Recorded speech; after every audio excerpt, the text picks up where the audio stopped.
At the end of The Lord of the Rings, Frodo got on the White Ship and sailed west into the Undying Lands. But why? He was still young and the Shire was returning to its former peaceful self. Why did he have to leave? Hi everyone, this is Robert. Welcome to In Deep Geek. On this channel we dive deep into Tolkien's Legendarium as well as A Song of Ice and Fire and The Witcher. Welcome. After the hobbits had returned to the Shire, removed Sharky and kicked out his ruffians, life slowly returned to normal. Sam replanted a lot of the trees and married his Rosie. Merry and Pippin lived the bachelor life for a while in Crickhollow, throwing parties and riding around in their finery. All was well.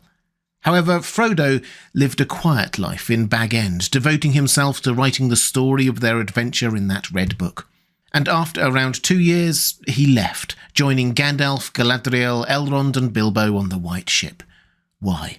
Well, this is how Frodo himself describes it to Sam. I have been too deeply hurt, Sam. I tried to save the Shire, and it has been saved, but not for me. It must often be so, Sam, when things are in danger. Someone has to give them up, lose them, so that others may keep them. But you are my heir. All that I had and might have had, I leave to you.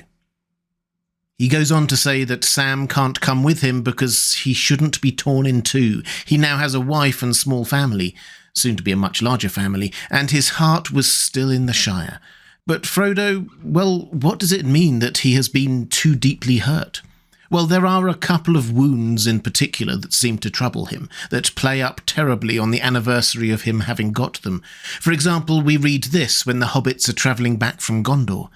They noted that for a while his eyes appeared not to see them or things about him. All that day he was silent. It was the 6th of October. "Are you in pain, Frodo?" said Gandalf quietly as he rode by Frodo's side. "Well, yes, I am," said Frodo.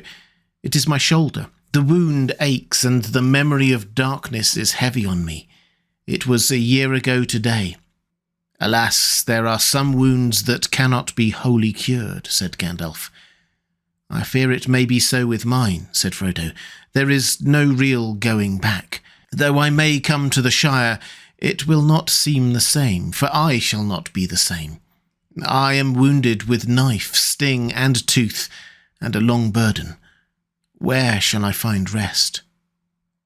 Gandalf did not answer. And then, when they were back in the Shire, this. One evening Sam came into the study and found his master looking very strange. He was very pale, and his eyes seemed to see things far away. "What's the matter, Mr. Frodo?" said Sam. "I am wounded," he answered. "Wounded, it will never really heal." But then he got up and the turn seemed to pass, and he was quite himself for the next day. It was not until afterwards that Sam recalls that the date was October the 6th. 2 years before, on that day, it was dark in the dell under Weathertop. Time went on, and 1421 came in. Frodo was ill again in March. Every October the 6th, Frodo was afflicted again with that first wound where he had been stabbed with the Morgul blade on Weathertop. And in early March, it was the echo of when he had been stung by Shelob which left him cold as death. Perhaps over time much of the other physical damage he took en route to Mordor will have healed, not his finger, of course, but Frodo was right. He never would truly heal in Middle-earth from the wounds he sustained during The Lord of the Rings. There's also the mental load of what he'd been through. Perhaps today we might talk of post-traumatic stress, and Frodo had undoubtedly seen and experienced terrible things in his journey, with an impact only exacerbated by his previously sheltered life in the Shire. But there was also at least a hint of magic to it. Who can guess at the longer-term impacts of taking the ring to the place where it was strongest, and having to endure every moment of it pulling at him, manipulating him, and trying to take control of him? And I also wonder whether there might have been some guilt there. Tolkien was very clear in his letters that in his mind Frodo didn't fail his mission per se. He did everything that could possibly be expected of him, but that doesn't change the fact that Frodo will have had to live his life with the knowledge afterwards that at the last he didn't destroy the ring. He gave in to its power, or its power overtook him. Just look at his mental state in the moments after the ring was destroyed. Sam sees that a cloud has lifted from Frodo and is his usual positive self, trying to keep up Frodo's spirits, searching for a way out. But Frodo seems to have descended into a rather impassive, nihilistic mindset. But it's like things are in the world. Hopes fail. An end comes, he says. We have only a little time to wait now. We are lost in ruin and downfall, and there is no escape. Quite depressing stuff, and though his mood does pick up and he can eventually find hope and joy in his friends' happinesses, he never again seems to find it for himself.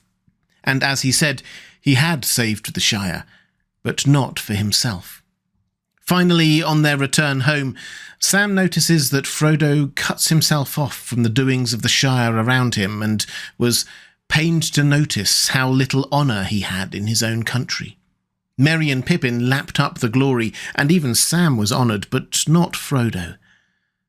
Several scholars have suggested that in all this there is perhaps an echo of Tolkien's own experiences of returning from the First World War. He was hospitalised with trench fever, a disease carried by lice common among soldiers in trenches, and it took many months for him to fully recover while the war dragged on. He called the experience of war itself horrific, and stated simply and starkly that by 1918, all but one of my close friends were dead. Soldiers had left England in the early days of the war filled with promises of glory, and returned knowing only the hollowness of those promises.